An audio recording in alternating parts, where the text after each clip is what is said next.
नमस्कार, बहुत बहुत स्वागत है आप सबका हमारे इस विशेष कार्यक्रम में। कोरोना पर नजर, जी हां, पूरी तरह से बनी हुई है पूरे विश्व की।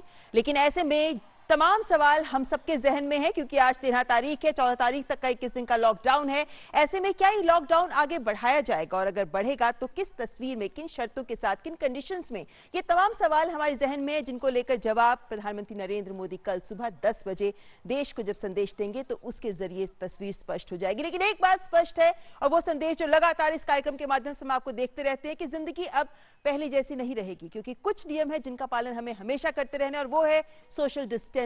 और साथ ही साथ अगर आपको जुकाम है तो मास्क पहने। तो ये हमारी जिंदगी का अहम हिस्सा होने वाले हैं। तो इसलिए इसी संदेश के साथ आइए करते हैं कार्यक्रम की शुरुआत, और सबसे पहले कोरोना सुर्खियों पर डालते हैं नजर।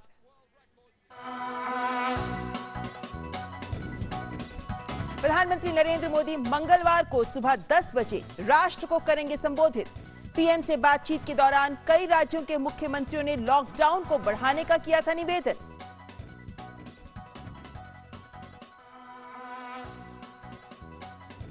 केंद्र सरकार ने कहा, कोरोना संक्रमण की जांच को लेकर चिंता की कोई जरूरत नहीं, अगले 6 हफ्तों की जांच के लिए पर्याप्त स्टॉक मौजूद।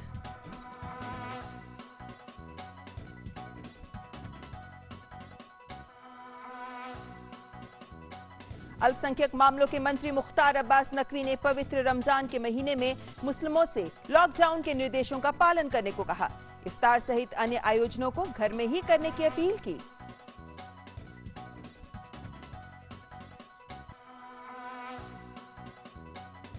देश के विभिन्न हिस्सों में राहत केंद्रों और शिविरों में रह रहे प्रवासी मजदूरों के कल्याण से संबंधित सर्वोच्च न्यायालय के निर्देशों के मद्देनजर गृह मंत्रालय ने राज्यों और केंद्र शासित प्रदेशों को लिखा पत्र।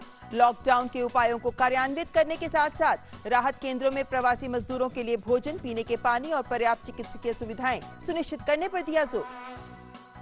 सुप्रीम कोर्ट ने अपने पहले फैसले में बदलाव करते हुए कहा है कि कोविड-19 की मुफ्त जांच की सुविधा आयुष्मान भारत के लाभार्थियों को होगी उपलब्ध। सरकार द्वारा घोषित अन्य कमजोर वर्गों के लोग भी उठा सकते हैं लाभ।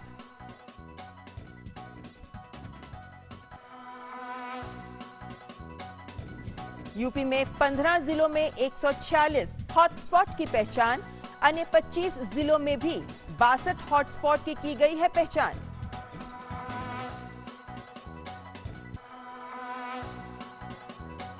अरुणाचल प्रदेश ने कुछ शर्तों के साथ 30 अप्रैल तक बढ़ाया लॉकडाउन।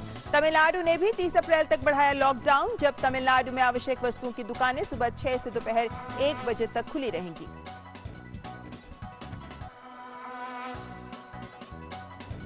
आज सारे मंत्रालय में कामकाज हुआ शुरू, जो पहले वीडियो कॉन्फ्रेंसिंग के जरिए होता था। केंद्रीय सूचना और प्रसारण मंत्री प्रकाश जावड़ेकर ने मंत्रालय के अधिकारियों के साथ बैठक में मीडिया की भूमिका की सराहना करते हुए कहा कि स्वास्थ्य कर्मियों की तरह ही मीडिया कर्मी भी अग्रणी भूमिका निभा रहे हैं।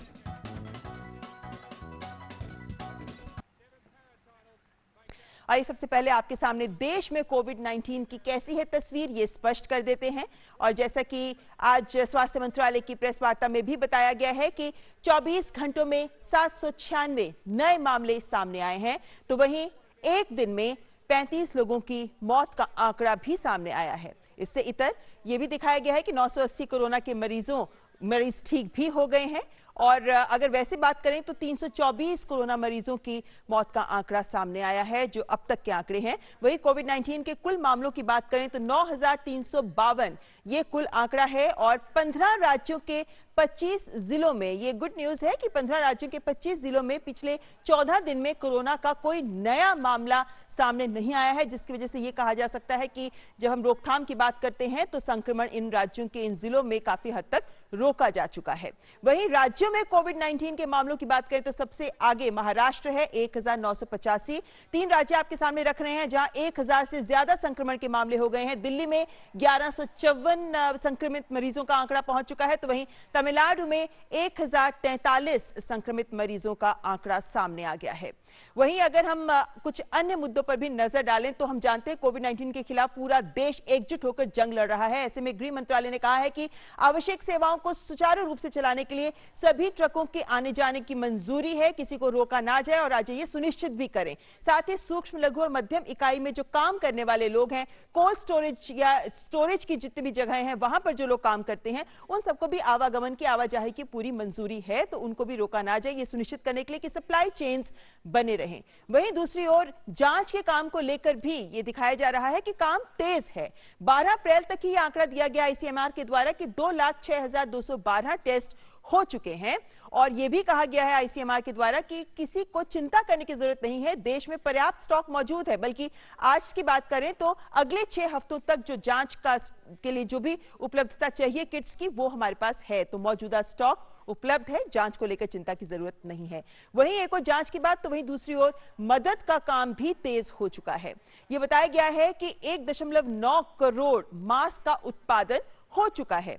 वहीं अगर हम पीपीई की, प्रोटेक्टिव पर्सनल इक्विपमेंट की बात करें तो 39 घरेलू इकाई हैं जो पीपीई बनाने में जुटी हुई हैं। इसके अलावा 10 अप्रैल तक का आंकड़ा है कि 30 करोड़ लोगों को 28,000 करोड़ की सहायता भी डीबीटी के माध्यम से दी जा चुकी है। वहीं प्रधानमंत्री गरीब कल्याण योजना के तहत बात करें तो दिव्यांगजन के कल्याण पर 1,000 करोड़ से ज्यादा खर्च किया जा चुका है। तो ये तमाम कदम हैं जो उठाए जा रहे हैं सरकार के द्वारा, और सरकार के साथ इस जंग में सभी वर्ग, सभी सोसाइटी के लोग एकजुट हो गए हैं और पूरा समाज, पूरा देश एकजुट होकर कोरोना के कहर और इससे जुड़ी मुश्किलों से पार पाने की कोशिश में जुटा हुआ है। और इस बीच मानव संसाधन विकास मंत्री रमेश पोखरियाल निशंक ने कहा है कि लॉकडाउन की वजह से शिक्षा क्षेत्र के लिए जो परिस्थितियां बनी हैं उनका मुकाबला करने के लिए मंत्रालय पूरी तरह से तैयार है। डीडी न्यूज से खास बातचीत में उन्होंने कहा कि छात्रों की पढ़ाई बाधित ना हो, इसके लिए ऑनलाइन पाठ्यक्रम तैयार किए जा रहे हैं। उन्होंने साथ ही कहा कि छात्रों की सुरक्षा सुनिश्चित करना पहली प्राथमिकता है। आइए सुनते हैं क्या कुछ कहा इन्होंने। कोरोना महामारी का मुकाबला करने में एक और जहां सरकारी स्तर पर तमाम प्रयास हो रहे हैं, वहीं आईआईटी और एनआईटी जैसे तमाम शिक्षण संस्थान भी अपने स्तर पर शोध और नवाचार के जरिए इस महामारी का मुकाबला करने में जुटे हैं।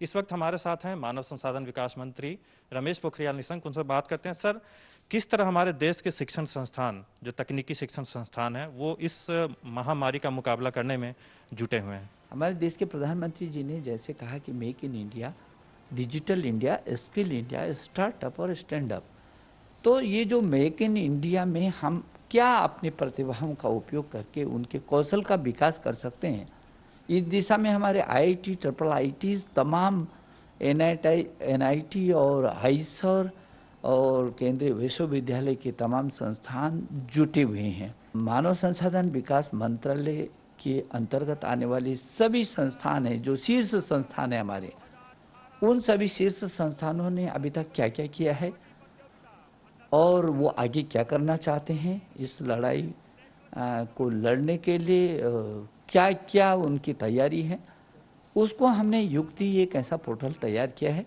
जिसपे सभी लोगों की सूचनाएं वहाँ उपलब्ध होंगी और उपलब्ध होने के साथ साथ उनका क्या उपयोग किया जा सकता है और जो नित्य नए अनुसंधान हो रहे हैं वो उस पर आएंगे ताकि उसका विस्तार पूर्वक देश की जनता के लिए उसका उपयोग हम कर सकें। छात्रों में चिंता है, एक तो परीक्षा को लेकर, बोर्ड परीक्षाओं को लेकर, चाहे स्कूल कब खुलेंगे, इन सब चीज़ों को लेकर चिंता है, तो आप कैसे उनकी चिंताओं का समाधान करेंगे?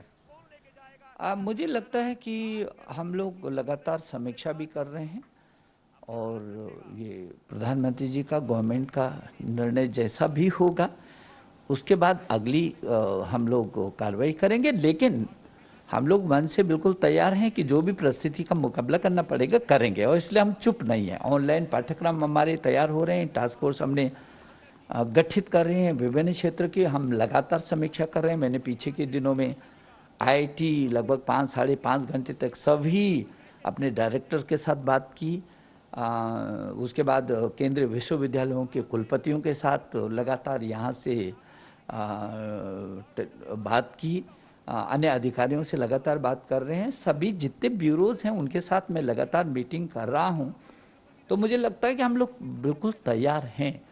छात्र छात्राओं को चिंता करने की आवश्यकता नहीं, लेकिन हाँ इस बात की चिंता है कि वो अपने आप सुरक्षित रहें। हमारी पहली आवश्यकता, अनिवार्यता उसकी सुरक्षा है। परीक्षाओं के परिणाम विलंब से आएंगे, जैसे 10th या 12th हो गया, उसके अलावा यूनिवर्सिटीज़ में भी जो एग्ज़ाम हो रहे हैं, चाहे आईआईटी का एंट्रेंस एग्ज़ाम हो, यूनिवर्सिटी वगैरह का एंट्रेंस एग्ज़ाम हो, तो उनके परिणाम विलंब से आने से तो क्या जो एकेडमिक कैलेंडर को रीशेड्यूल करना पड़ सकता है? हमारे विश्वविद्यालयों के जो कुलपतियों से मेरी बातचीत हुई है, उन्होंने भी कहा कि चाहे हम संडे को, शनिवार और रविवार और छुट्टी के दिन भी हम चाहे क्लासेस चलानी पड़ेंगी, हम कोर्स पूरा करेंगे। और फिर इस बीच जो छुट्टियां होती हैं, गर्मियों की छुट्टी होती है, उसको कैसे एडजस्ट करके ताकि बच्चे का साल भी खराब ना हो, ऐसे हम लोग कोशिश कर रहे हैं। तो ये देखा कि किस तरीके से शिक्षा मंत्री का भी कहना है कि छात्रों का साल खराब ना हो, इसको लेकर तमाम कोशिशें की जा रही हैं। वैसे कोरोना वायरस की वजह से हम सबकी जिंदगी और साथ ही त्योहार मनाने का तरीका भी बदल गया है। चाहे रामनवमी की बात करें, ईस्टर की बात करें या आज बैसाखी की बात करें, सभी लोग लॉकडाउन के नियमों का पालन करते हुए अपने ये त्योहार मना रहे हैं। और रमजान भी आने वाला है, तो ऐसे में केंद्रीय अल्पसंख्यक कार्य मंत्री मुख्तार अब्बास नकवी ने अपील की है कि कोरोना के कहर को ध्यान में रखते हुए संभवतः 24 अप्रैल से शुरू हो रहे रमजान के पवित्र महीने के दौरान भारतीय मुसलमान लॉकडाउन के दिशा निर्देशों और सोशल डिस्टेंसिंग का पूरी ईमानदारी के साथ पालन भी करें और अपने अपने घरों पर ही तरावीह की नमाज और दूसरी इबादत करें।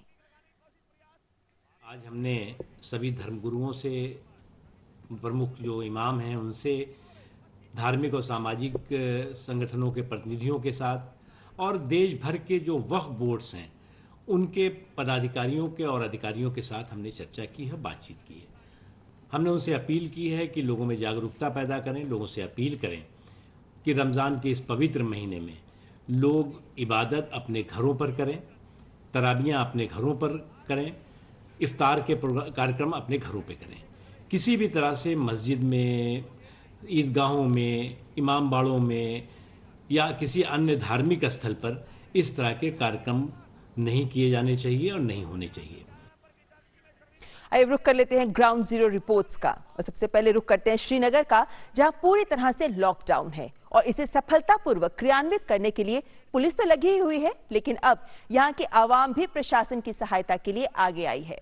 यहां पर अब लोग खुद ही अपनी कॉलोनियों से अंदर बाहर जाने के स्थान बंद कर रहे हैं और इस कोशिश में पुलिस का साथ दे रहे हैं कि लोग घरों से बाहर ना निकलें। आप देख सकते हैं कि किस तरीके से पुलिस पूरी तरह से मुस्तैद है कि लॉकडाउन का पालन लोग करें। इसको देखने के लिए, इसको सुनिश्चित करने के लिए पुलिस नियमों का पालन करे, लोग इसकी कोशिश कर रही है। लेकिन साथ ही साथ आप देख सकते हैं कि रेड जोन्स को दिखाया गया है और इन रेड जोन्स में लोग बाहर ना निकलें, इसके लिए खुद कॉलोनियों के लोग आगे बढ़कर इस तरीके से गलियों को रोक रहे हैं और ये निवासी ही हैं जो अपने कॉलोनियों में आने के रास्ते रोक रहे हैं।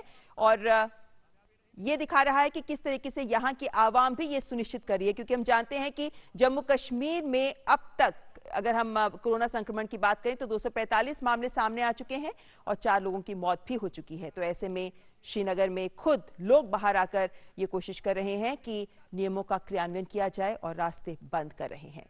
और आज जब पूरा देश कोरोना के खिलाफ एक साथ खड़ा है तो इसकी बानगी गली मोहल्ले से लेकर पूरे देश में दिखाई दे रही है। ऐसे में बिहार के वैशाली जिले का एक दिव्यांग युवक कोरोना के खिलाफ चल रहे विश्व युद्ध में अनूठे ढंग से एक योद्धा की भूमिका निभा रहा है। आइए देखते हैं वैशाली से रतन कुमार की एक खास रिपोर्ट।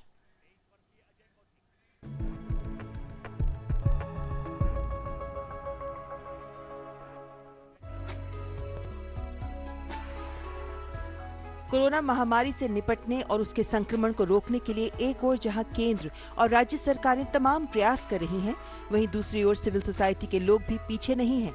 अपने अपने सामर्थ्य और जरूरत के हिसाब से लोग मदद को आगे आ रहे हैं। ऐसे ही मददगारों में महनार वैशाली के रहने वाले पुरुषोत्तम भी हैं, जो खुद तो दिव्यांग हैं, लेकिन इसके बावजूद कोरोना वायरस के संक्रमण को लेकर न सिर्फ लोगों को जागरूक कर रहे हैं, बल्कि अब तक 3000 से अधिक लोगों को अपने हाथों से मास्क बनाकर निशुल्क बांट भी चुके हैं। कोरोना वायरस से जो निकलल वो के लिए हम बांट रहे हैं। से जैसे में एकदम साफ सुथरा रहना है, आदमी के देह में लगा करके और सब सी करके हम इतना दिन से बांट रहे हैं, जब से निकला है तब से। कितना लोगों को बांट चुके हैं अभी तक?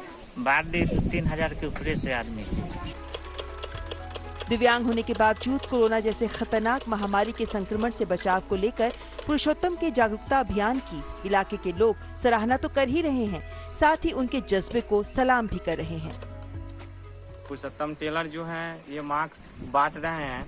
ये कोरोना वायरस बीमारी बहुत जटिल बीमारी है, इससे निपटना बहुत बड़ी बात है। इसलिए विकलांग हैं और समाज सेवा के स्तर पर ये जितने भी सिलाई वाले लोग आते हैं उनको भी एक एक करके ये मास्क बांटते हैं और कहते हैं जो मास्क लगाएं और मास्क लगाने के लिए कहें और यह बीमारी से लड़े और लड़के हटे। कोरोना महामारी से देश मुक्त जरूर होगा, लेकिन पुरुषोत्तम जैसे योद्धा समाज में एक छाप छोड़ रहे हैं, लोगों में जज्बा पैदा कर रहे हैं, अपने लिए, समाज के लिए और देश के लिए कुछ कर दिखाने का जज्बा। वैशाली से रतन कुमार की रिपोर्ट, डीडी न्यूज। तो अपने ही नहीं बल्कि अपने साथ के लोगों का भी ख्याल रख रहे हैं पुरुषोत्तम। और देश में लॉकडाउन के दौरान भी आवश्यक सेवाएं जारी हैं और इन्हीं सेवाओं में से एक है गैस सिलेंडर की आपूर्ति। देश के 2700 करोड़ से ज्यादा एलपीजी उपभोक्ताओं तक और विशेष रूप से उज्ज्वला योजना के लाभार्थियों तक कैसे पहुंच रहे हैं गैस सिलेंडर, आइए आपको दिखाते हैं इस ग्राउंड जीरो रिपोर्ट में।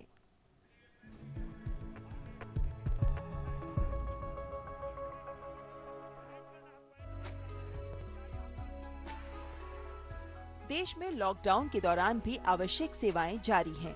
देश के 27 करोड़ 87 लाख एलपीजी उपभोक्ता हैं, जिनकी जरूरत के अनुसार प्रतिदिन 50 से 60 लाख गैस सिलेंडर पहुंचाए जा रहे हैं। जब सब लोग घरों में सुरक्षित हैं, तब डिलीवरी बॉयज इस काम को कर्तव्य निष्ठा से अंजाम दे रहे हैं। मोदी सरकार का भी धन्यवाद करती हूँ और एचपी गैस का भी बहुत बहुत धन्यवाद करती हूँ कि इस कोरोना वायरस के चलते उन्होंने घर घर गैस पहुंचाई है। अच्छा मिल रहा है सर्विस तुम्हारा, अच्छा है, थैंक यू थैंक यू। ये माहौल में भी तुम लोग आके अपना जान के ऊपर खेल के हमको लाके देता है, शुक्रिया। दूर दराज के इलाके हों या जंगलों के बीच बसी बस्तियां, पहाड़ी इलाके हों या रेगिस्तानी इलाके, ये कोरोना योद्धा लगे हुए हैं अपनी ड्यूटी निभाने में। तेल कंपनियों ने भी इस मुश्किल समय में इनके नाम 5-5 लाख का बीमा किया है। केंद्र सरकार गरीबों की मुश्किलें कम करने के लिए कई कदम उठा रही है। प्रधानमंत्री गरीब कल्याण योजना के तहत उज्ज्वला लाभार्थियों को अप्रैल से जून तक 3 महीनों के लिए मुफ्त एलपीजी सिलेंडर दिया जाएगा। इसके लिए तेल कंपनियों द्वारा 5,606 करोड़ रुपए उज्ज्वला लाभार्थियों के खाते में डाले जा चुके हैं। इसी महीने में 1 करोड़ 26 लाख सिलेंडरों की बुकिंग भी हो चुकी है, जिनमें से 85 लाख सिलेंडर उज्ज्वला योजना के तहत दिए जा चुके हैं। लॉकडाउन के चलते सरकार हमको फ्री में गैस उपलब्ध करा रही है, इसके लिए सरकार का हम आभारी हैं। मेरे को फ्री वाला गैस मिला, इसीलिए प्रधानमंत्री जी को धन्यवाद। कोरोना भाइरस से आमे कुआड़े बाहर को जाई पारना, किछि काम धंदा करि पारना, सेतिबाई प्रधानमंत्री उज्ज्वला गैस देवारु आमे चिरपकृत होछु।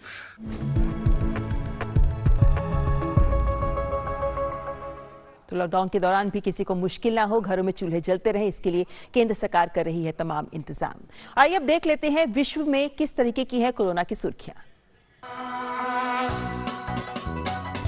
विश्व में कोविड-19 से संक्रमित लोगों की संख्या 18,60,000 के पार, लगभग 1,15,000 ने गंवाई जान।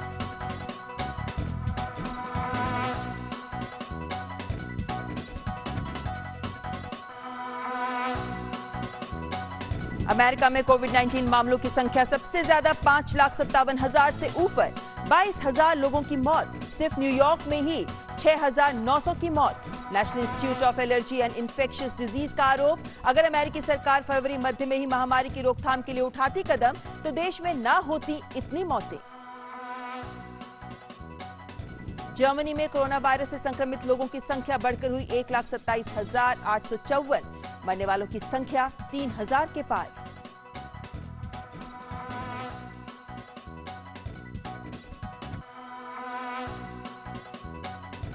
चीन की रूस से सटी उत्तर पूर्वी सीमा पर कोरोना वायरस के नए मामले 6 सप्ताह में सबसे ज्यादा। विदेश से आए लोगों में दिखे 98 मामले। रूस से लौटे चीनी नागरिकों में आधे वो लोग शामिल थे जो हिलोग या जियांग इलाके में सीमा पार से चीन में फिर से प्रवेश कर गए, लिहाजा सीमा को कर दिया गया बंद। यहां आंदोलन और सभाओं पर है प्रतिबंध। चीन के राष्ट्रीय स्वास्थ्य आयोग ने कहा कि चीनी रविवार को कोविड-19 के 108 नए मामलों की पुष्टि हुई तो 2 लोगों की मौत भी हुई। इन नए मामलों में 98 बाहर से आए लोगों के हैं। 10 नए घरेलू मामलों में से 7 हेइलोंग जियांग प्रांत में, जबकि 3 गुआंगडोंग प्रांत में हैं। रूस में लॉकडाउन की स्थिति में लोगों को अपने घरों से निकलने की सुरक्षा मंजूरी प्रदान करने के लिए एक मोबाइल फोन ऐप जारी। ऐप से उपयोगकर्ता को अधिकारियों द्वारा ट्रैक किया जा सकता है। हालांकि मंत्रालय ने कहा है कि मोबाइल ऐप को परीक्षण के लिए डिजाइन किया गया, इसका उपयोग अनिवार्य नहीं है। रूस में अब तक 18,308 मामलों की सूचना। पाकिस्तान ने विश्व समुदाय से कोरोना वायरस के कारण आर्थिक गिरावट से प्रभावी ढंग से निपटने के लिए विकासशील देशों को तत्काल ऋण राहत देने की अपील की। पाकिस्तान पर $100 अरब का पहले से ही है विदेशी ऋण।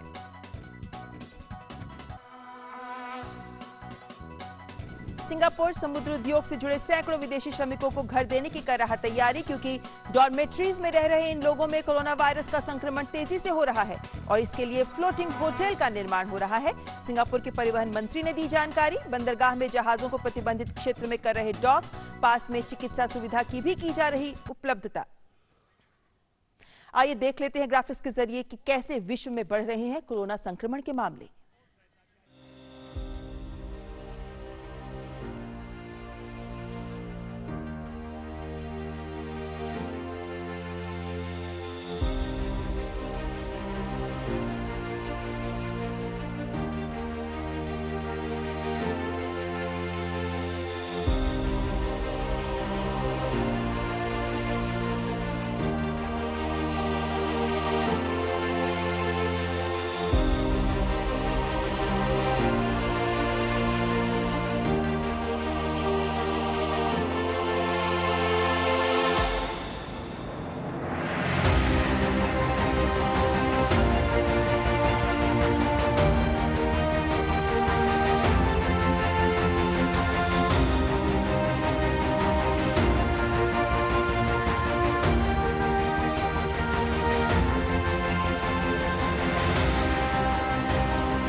तो विभिन्न देश जूझ रहे हैं कोरोना के कहर से। ऐसे में घर पे रहें, सुरक्षित रहें, लेकिन अफवाहों से जरूर सावधान रहें।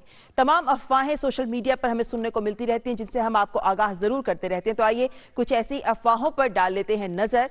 अफवाहों से रहें आप सावधान, क्योंकि आरबीआई द्वारा भारतीय स्टेट बैंक के आधार एनेबल्ड पेमेंट सिस्टम का सर्वर 14 अप्रैल तक बंद कर दिया गया है। एक ऐसी अफवाह है जो सामने आ रही है, लेकिन ये झूठ है और सच ये है कि ये दावा झूठा है। ऐसा कोई भी निर्णय आरबीआई के द्वारा नहीं लिया गया है, तो आप इस अफवाह पर कतई विश्वास ना करें।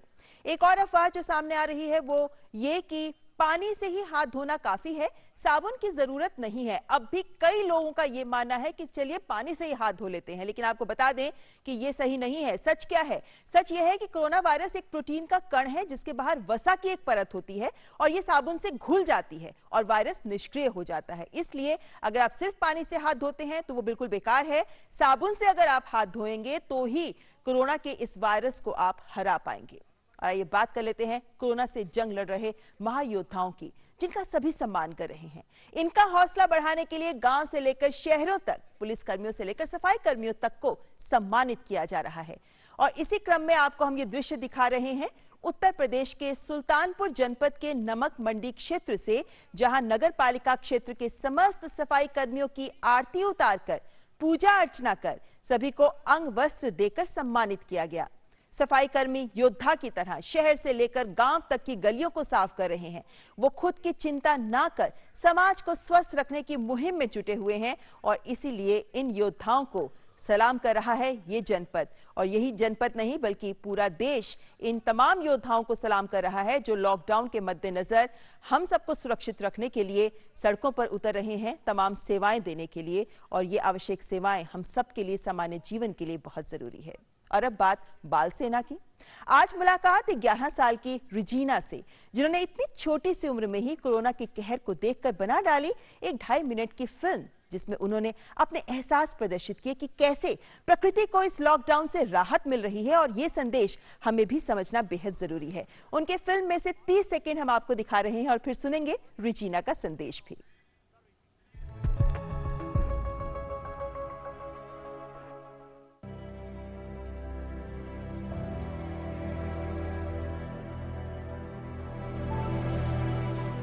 Humans suffer from a lot of problems, but we still manage to cope up with all our difficulties. With all the hectic situations going on in our lives, we don't realize that we are leaving a trail of destruction behind us.